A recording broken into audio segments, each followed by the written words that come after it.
Halo Pak Greg dan juga teman-teman. Perkenalkan, nama saya Caroline Amrita Erwin dengan NIM 21L10018, hendak menjawab pertanyaan yang Pak Greg berikan dari YouTube dalam tugas agama pertemuan kelima. Namun sebelum itu, marilah kita berdoa yang akan saya pimpin secara Katolik. Dalam nama Bapa dan Putra dan Roh Kudus, amin.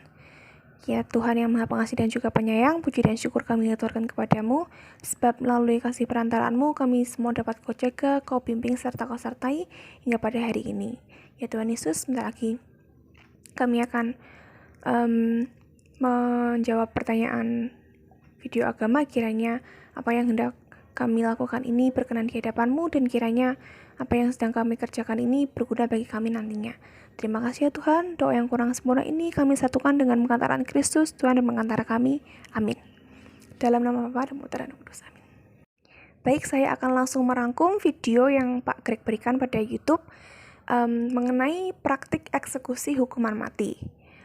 Jadi dalam YouTube Pak Greg, praktik eksekusi hukuman mati ini pertama kali muncul pada saat di era peradaban kuno, khususnya pada zaman Babilonia di Mesopotamia.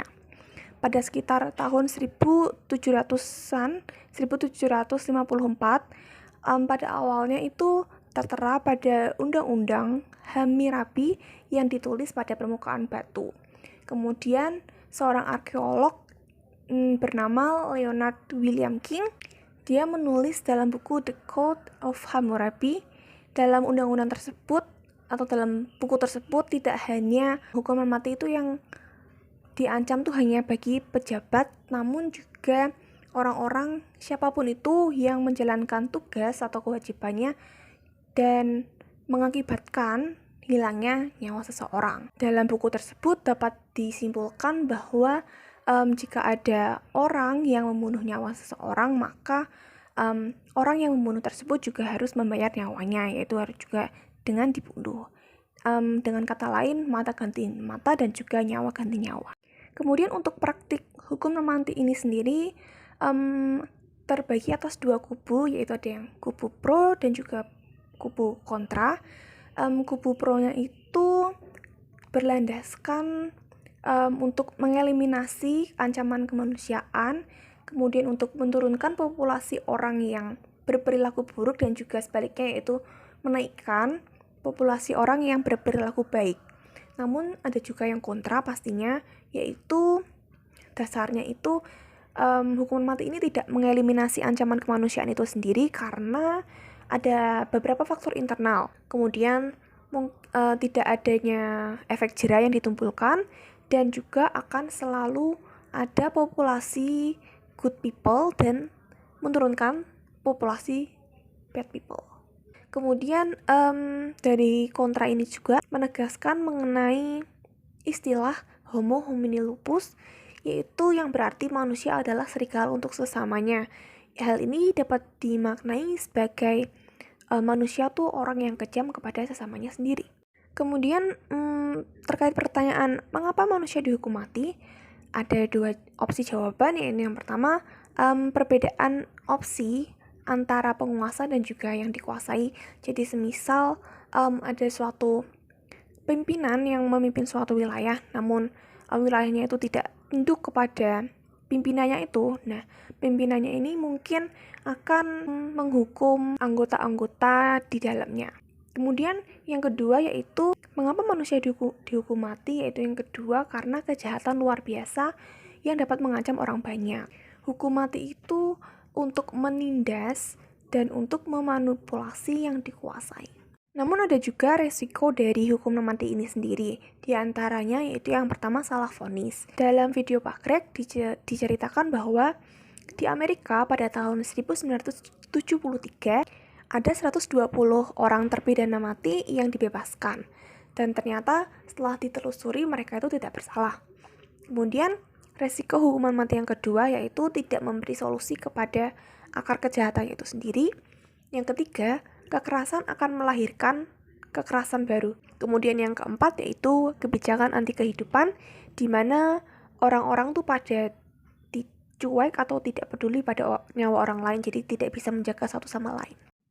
lembaga dunia yaitu PBB atau Perserikatan Bangsa-Bangsa pada tahun 2007, 2008, 2010, 2012, dan juga 2014 telah menyerukan mengenai penghapusan hukuman mati ini.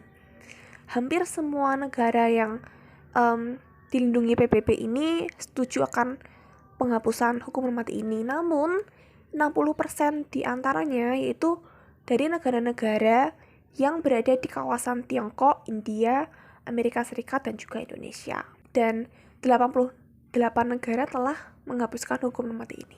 Kemudian saya akan menanggapi sesuai dengan agama saya, yaitu agama Katolik. Dalam gereja Katolik sendiri, secara tegas menolak tindakan yang berhubungan dengan menghilangkan nyawa seseorang. Bahkan sebelum manusia itu lahir ke dunia, yaitu masih dalam janin, tindakan aborsi itu juga sangat-sangat dilarang karena manusia itu merupakan hasil ciptaan Allah menurut gambar dan juga rupanya.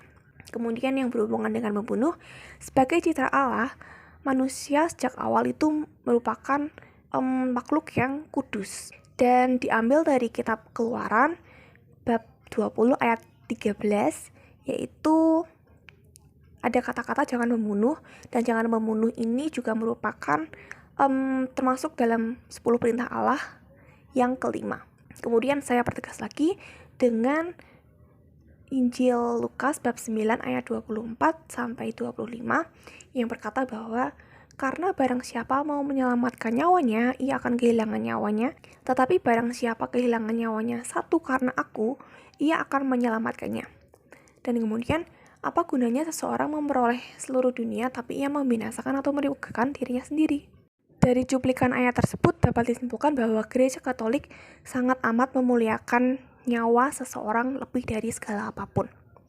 Dan kita sebagai umat beriman, kita harus menjaga satu sama lain, karena dengan menjaga satu sama lain, kita menjaga nyawa orang lain, kita juga dapat tumbuh dalam Kristus. Dan percuma atau tidak ada gunanya jika seseorang itu merupakan suatu pimpinan atau orang yang memiliki suatu jabatan atau memiliki suatu kekayaan, namun dirinya sendiri itu merugikan atau bahkan membinasakan orang lain hanya untuk kepentingannya sendiri, untuk mendapatkan apa yang ingin dia capai hingga dia itu dapat mencapai suatu kesuksesan. Itu tidak ada gunanya. Oleh sebab itu, sekali lagi dalam gereja Katolik sangat amat menentang adanya praktek hukuman mati ini. Baik, demikianlah jawaban yang dapat saya sampaikan, dan saya akan tutup kembali dengan doa.